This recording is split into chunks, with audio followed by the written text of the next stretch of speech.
r/ask Reddit. What brings the worst out in people? Divorce proceedings. Especially with kids involved, it can turn a couple of average people into monsters. Yeebird to Christmas. Coming from someone who had their parents divorce at 10, I beg to differ on this. Spend the bulk of the day on the road with various people upset that you're not where they think you should be. I always liked the Holt rule. If you're feeling hungry, angry, late or tired, then it's likely things you say or do will come off worse than you intend. Edit. Lots of replies about the L being lonely. That works too. Turns out learning acronyms differently brings out the worst in some people too. One of my favorite quotes that is related to this. If you think everyone hates you, you probably need to sleep. Semicolon. If you think you hate everyone, you probably need to eat. I feel like this is how I got fat. Face rolling on the floor laughing. The word free in a retail or restaurant type of setting. People will trample one another, take all of the items so there aren't any for others, gorge themselves, try to sneak food out with them. It's disgusting. I was going to say that the first manager who camped product due to poor service really screwed it up for everyone. Now I have to listen to someone who wants something for free because the box has a dent in it. There was a clinic in my city that wanted to try the Robin Hood style service where they would charge well-off patients but treat the poor for free. This ended up backfiring as they got flooded with poor patients and even those who could afford treatment pretending to not be able to. They closed down and presumably moved location within a year. Edit. Third world country with a good portion of lower income families, lazy enforcement of laws, and dying of citizens. When a loved one dies, people get really weird in a bad way about money and stuff. I know a bunch of people who had relatives who flat out stole money and valuables after the death of a family member. It's crazy. My own family has a permanent rift because when my grandmother died, 2 of the 5 siblings cleaned out her accounts. Hell, they don't even have to be dead. When my great-grandmother moved from her apartment to a nursing home, some of her children and grandkids helped her pack up her apartment, by which I mean it was a full-on feeding frenzy of theft. She was an 87-year-old woman who had been widowed for about 50 years at that point, so she certainly wasn't wealthy. But some of those people would have ripped down the wallpaper if they thought they could have sold it. My dirtbag cousin stole about $40,000 cash that his dad had stashed in the house. When both of his parents were in a nursing home, my cousin had been a real a-hole to a lot of people over the years. But this was the final straw. I never spoke to him again. He died a few years later. TBH, I didn't mourn. Weddings. My father is a minister. He says he would rather help with a funeral over a wedding any day. Weddings leave people with a sense of extreme desperation to achieve perfection. The worst is when the expectation for perfection is from the mother of the bride and not the engaged couple. Nothing worse than 2 kids trying to have a nice day and momzilla just ducking decimates it because she can't stand not being the center of attention for one moment. As someone in the wedding industry, this right ducking here.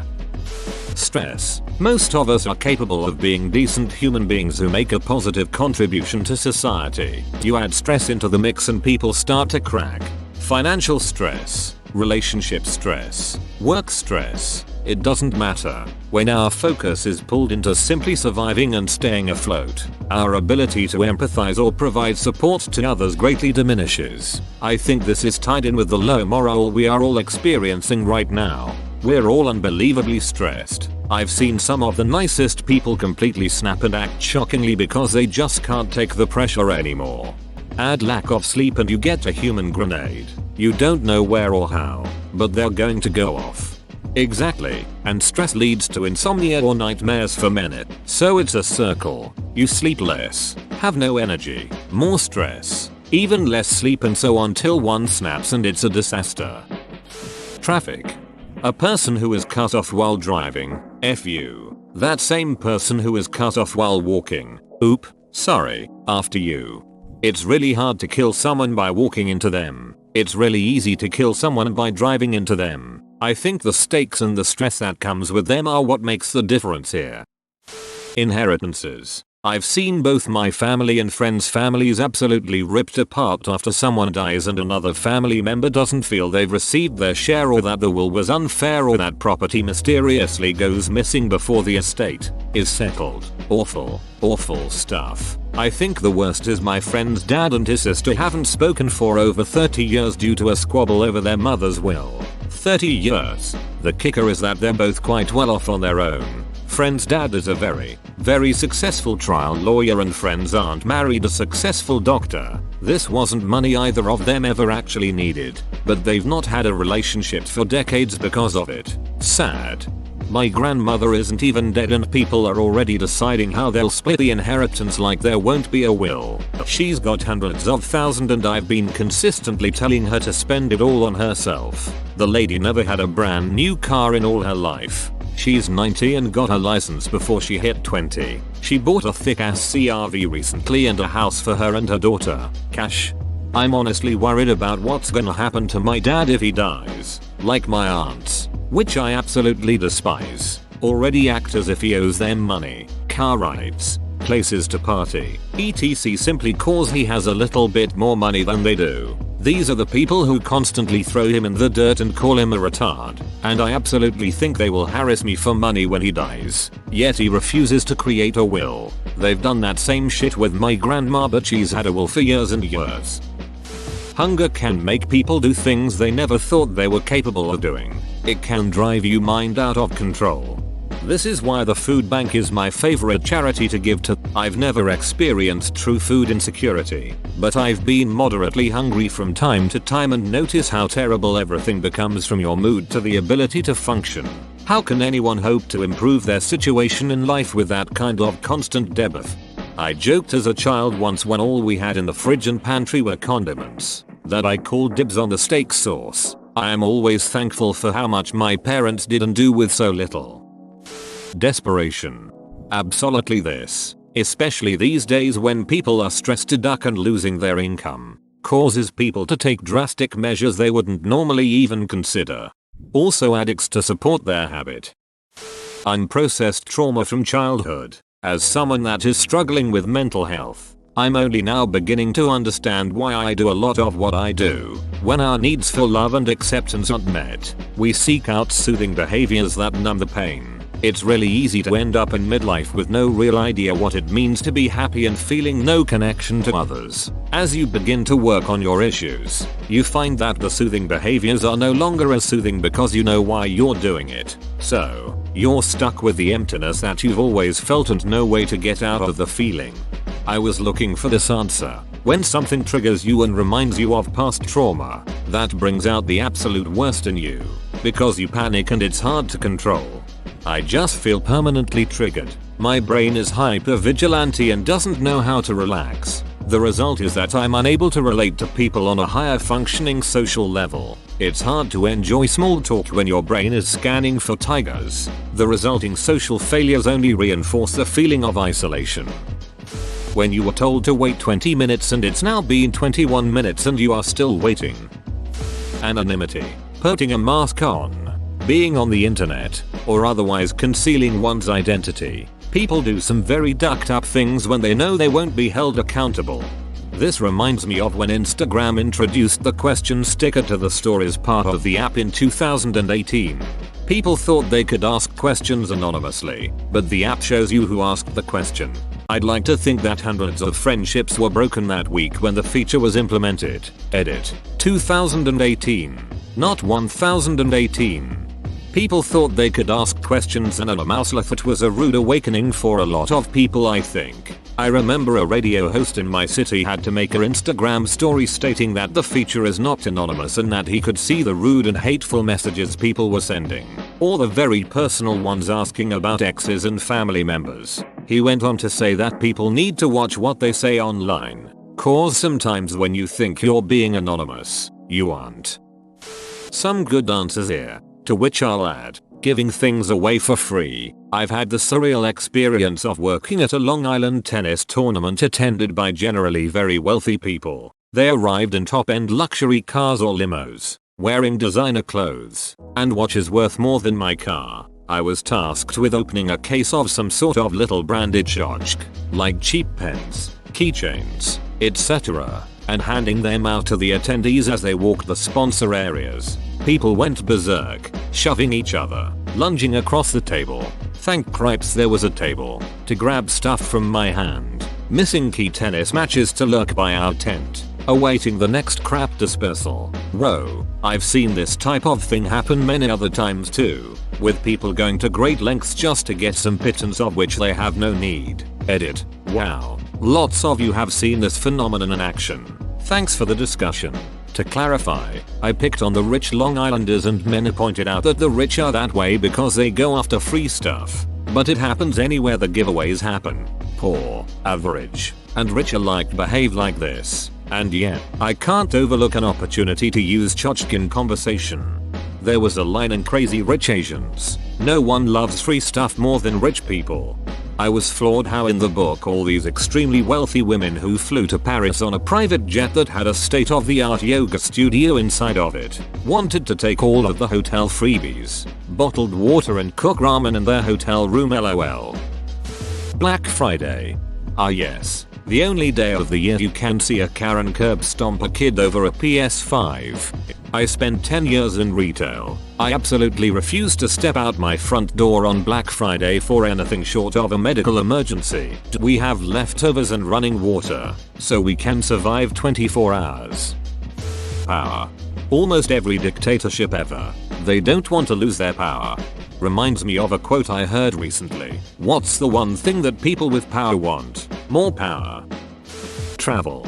To know what a person is really like, go traveling with them. I lost one of my greatest friends of many years due to my birthday trip to Puerto Rico, just the two of us. I don't know what it was that caused the shift, but I literally didn't recognize her after the trip. It was awful. The worst part was I was her maid of honor in her wedding a month or so later. I tried to have a talk with her that maybe I should back out, and we had what I thought was a great talk and apology. Found out she was only nice to me after the trip to make sure I didn't back out. Barely acknowledged me day off. She cancelled my speech and gave it to another bridesmaid, and we never spoke again after the wedding. Like, why would you want me in your wedding photos for the rest of your life? I've had to travel for work a few times, and once I took a flight with a co-worker I'd always thought of as fairly mild-mannered, quiet, and laid back. Prior to boarding, the flight attendants were asking if anyone was willing to check their carry-on, because there wasn't going to be enough space in the overhead bins. And I made the huge mistake of offhandedly telling this co-worker that I used to always check my carry-on when they asked, because it's pretty convenient. Until once, they lost my carry-on and it took like a week to get it back. Then I stopped doing it. BC, it wasn't worth the risk. Unfortunately, we were some of the last people to board, due to our boarding zone, and when we got on the plane, the flight attendant announced that we would have to check out bags because there just wasn't room for them. I was like, oh well, c'est la vie. Well, wouldn't you know it, my mild-mannered laid-back co-worker threw the biggest fit. He was nasty and condescending and insisted that they had to put our bags in the overhead bins somehow. I tried to tell him that there was nothing we could do, but he was fuming, ranting about how ridiculous this was. I was dying of embarrassment. Eventually he gave in, mostly because there was nothing they could do, and I apologized to the flight attendant when his back was turned, saying I'm so sorry, he's not normally like this. She just smiled at me wearily and said, travel brings out the worst in people. Scarcity. Ugh. This 100%. It's bad enough with concert ticket resellers, but the scumbags will do it with anything. There's a new Lego bonsai tree set my girlfriend wants and it's her birthday soon. It's sold out everywhere, but there are 100s of them on eBay at inflated prices. The top one has 19 sold on it. I bought mine from Target, but it really confuses me why people are trying to resell the newest Legos. They're gonna restock at some point, and even so after eBay fees and shipping they're making like $5. I don't get their logic unless they straight up stole them.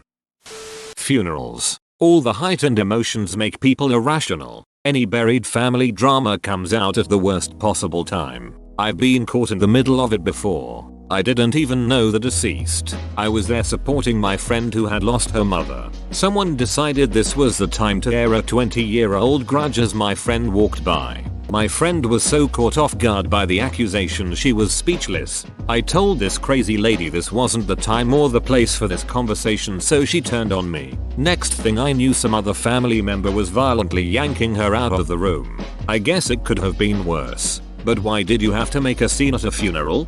My great-grandmother died a few years back and my aunt told my other aunt's son that he looked handsome and that she was excited for him to start at insert SEC school here at the reception, and he decided to rip absolute ass in front of her in response.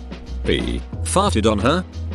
Mario Kart, Monopoly, you know, basically any game where you can really duck over your friends and family. C. My family used to embrace that. My brother, my step-siblings, and I used to play a version of Monopoly which was essentially Calvin Ball on a board. The goal was to enrage each other, which would then prompt exaggerated laughter from the others. This entire game was played while we drank sparkling cider, which was our stand-in for champagne, directly from the bottle. On one memorable occasion, I won by robbing the bank, then insisting that the manager had owed me a favor. My brother shouted about how I was cheating, which signaled my victory. I've always kinda thought stealing from the Monopoly bank is in the spirit of the game. Ego. That's the word. I was about to say jealousy and the constant need for revenge, but ego fits better. Money. The moment money is involved, a person's true nature comes out, and most of the time it won't be pretty. This reminds me of all the people who lost their money due to lotteries because so many people thought they deserved some of it till the actual winner had nothing left. I did an April Fool's prank many years back, where I posted a pic of a legit scratch-off ticket, but used Microsoft Paint to cut-paste the winning symbols over the losing symbols, so it looked like I won $1 million. Man, the of people that were texting me telling me congrats, etc., was off the charts. I only had one person ask me for money, but that's probably because I only let the prank go on for like 2-3 days. League of Legends. Amen. Something about that game makes people go apeshit. Not being accepted by other people. Social contact and validation is no different from food or water. Yes, people can starve on validation too. That's why simple things like greeting strangers in the street or always saying thank you are so critically important. Jealousy, not just for success. I've seen many relationships crumble because someone was happier than the other. People get real stupid when it comes to their kids. The my baby can do no wrong attitude when your child is ducking shit up needs to stop. This is the worst. My family is friends with a group of families who've known each other for a while. We went to one of their birthdays and the youngest kid ran up and licked the birthday cake. He was also overall being a little shit and everyone was laughing and all like haha. That's just his personality. I got so pissed I wanted to leave. Politics edit. Holy smokes, I didn't expect this to blow up. Also thank you so much for the awards. Traffic. The after work rush home is the worst. Everyone is tired, has generally had a bad day and will do anything just to get home and relax. I-4 in Tampa is basically Mad Max Fury Road but with regular cars. Pain. But at the same time it can bring out the strength you never thought you had. 2. Echo chambers. It is easy to dehumanize people who are different than you when you never spend any time interacting with them. Organized religion. Specifically Christianity. I'm a Christian, and I think religion and personal faith is fine. But when you start having multi-million-dollar church buildings and preachers with million-dollar private jets, something's gone wrong. I was listening to a Dave Ramsey episode a while back. A guy called in and said that his church pastor kept harassing him for increased donations. $100 here, $50 there. It got to the point where he felt like most of his money was going to the church. When he finally pushed back, the pastor tried to guilt trip him and told him that the more money you give to the church, the more God will take care of you in the long run. It's sick. Entitlement. Money. The poor want it, the rich use it, and the inheritors will kill over it. Thinking they're being cheated, it almost makes me want to stop doing games in class, because if there's two teams, both teams always complain that the other team has some sort of unfair advantage. In reality, neither team understands the true length of a minute and thinks they're being cheated on time. Cocaine. Reddit. Diarrhea. Parking. Bullying. I got bullied a lot in primary school. As soon as I got rid of my bullies in secondary school, I started bullying other people in my new school. I regret it. I was such a dong then. Death in the family. Nothing draws the worst of the worst extended family out from under their rug like the prospects of free shit. Fear. Every single answer so far ultimately ties back to fear. Fear of losing money. Fear of losing power. Fear of losing livelihood. Fear of sickness or death. Fear of failure. Fear of missing out. Fear, in any form, with any motivation, turns people into blind, panicky, stupid, vicious animals. And then there are those who benefit or profit by stoking fear in people. They, obviously, are worse than animals, but are likewise motivated by those same fears above, creating a vicious fear circle. Whoa, you made it to the end? You're a ducking beast. I'll cut you a deal. Smash like and subscribe for more curated content, bruh. It's free and that's a great price.